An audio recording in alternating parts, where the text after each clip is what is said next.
কোথাও যাওয়ার কথা চিন্তা ভাবনা করলে হাতে কোনো কাজকর্মই ওঠে না। 10 মিনিটের কাজ 1 ঘন্টা করলেও দেখা যায় শেষ হয় না। তারপরও কি করার, আজকে যেহেতু আমি বাসায় থাকবো না, বাসায় আসতে আসতে আগামীকাল বিকেল, এই জন্য ভাবলাম শর্টকাট ভাবে কিছু একটা রান্না করে রেখে যাই, 2 দিন পরে খেতে পারবে। আসসালামু আলাইকুম, সবাই কেমন আছেন? আশা করি ভালো আছেন, আমিও ভালো আছি। এখানে আমি মসুরির ডালটা হাতে মেখে নিচ্ছি ভালোভাবে। ডাল চচ্চড়ি রান্না করব এই জন্য। আর একেবারে ডালের ভিতরে টমেটো কুচি, কাঁচামরিচ কুচি, পেঁয়াজ কুচি, তারপরে হচ্ছে রসুন কুচি, হলুদের গুঁড়ো, একটু সামান্য পরিমাণে মরিচের গুঁড়ো, আর হচ্ছে পরিমাণ মতো তেল দিয়ে আমি ভালোভাবে মেখে এখন পরিমাণ মতো পানি দিয়ে বসিয়ে দিলাম। হাতে মেখে ডাল চচ্চড়িটা রান্না করতে তেমন একটা সময় লাগবে না, যার কারণে ডালটা চচ্চড়ি করে নিচ্ছি। আর এতটা সময় নেই যে বাগারের ডাল আমি রান্না করব, যার কারণে শর্টকাট ভাবেই এইভাবে বসিয়ে নিলাম। পাশের চুলায় আমি বট বোনা করে নিব, এই জন্য এখানে পেঁয়াজ কুচি আর পরিমাণ মতো তেল দিয়ে দিলাম। বটের ভিতরে যেহেতু এমনিতেই অনেক তেল চর্বি থাকে, যার কারণে আমি সয়াবিন তেলটা একটু কম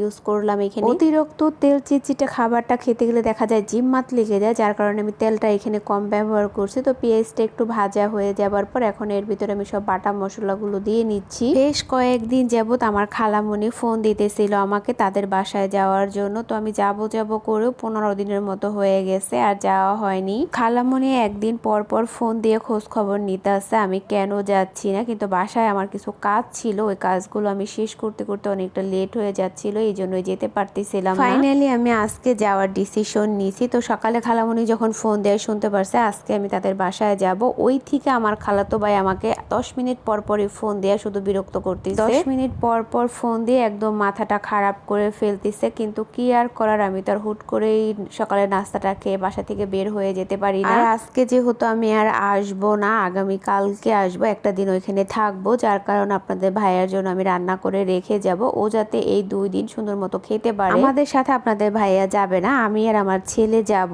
আর মাছের তরকারি রান্না করে রেখে গেলে দেখা যায় একটা দিন খেলে পরের দিন আর ওই তরকারিটা আপনাদের ভাইয়া শুয়েও দেখবে না, যার কারণে আমি এখানে বট ভুনা করে রেখে যাচ্ছি আর ডাল চচ্চড়ি করে দিচ্ছি। এইটা ও 2 দিন কে 3 দিনও খেতে পারবে, কারণ এই খাবারের প্রতি ওর কোনো অবক্তি নেই। যাই হোক, খালামণির বাসায় যেহেতু আজকে বেড়াতে যাব, এই জন্য আমি সকালবেলায় নাস্তা খাওয়ার আগে আমি ফ্রিজ থেকে সবকিছু বের করে রেখে দিয়ে নাস্তা করে আমি চলে আসছি রান্না করতে। রান্নাটা বসিয়ে আমি আমার বাকি হাতের যে কাজগুলো আছে সেগুলো করতে করতে দেখা যায় রান্নাটা হয়ে যাবে। যাই হোক, এদিকে হচ্ছে আমি ডালটা হাতে মেখে বসিয়ে রেখে আমি পাশের চুলায় বটটাও তো অলরেডি কষিয়ে নিচ্ছিলাম, এর ভিতরে আমার ডালটাও প্রায় হয়ে আসছে, আর একটু সময় জাল করলেই হয়ে যাবে। এদিকে আমি গরুর বটটাও একদম ভালোভাবে, সাথে কিছু আলুও দিছিলাম, দিয়ে ভালোভাবে মশলার সাথে কষিয়ে তারপর এখন পরিমাণ মতো সিদ্ধ হওয়ার জন্য জলের পানি দিয়ে দিলাম। অনেকে গরুর বটটারে গরুর ভুঁড়িও বলে, তবে আমি বটই বলি।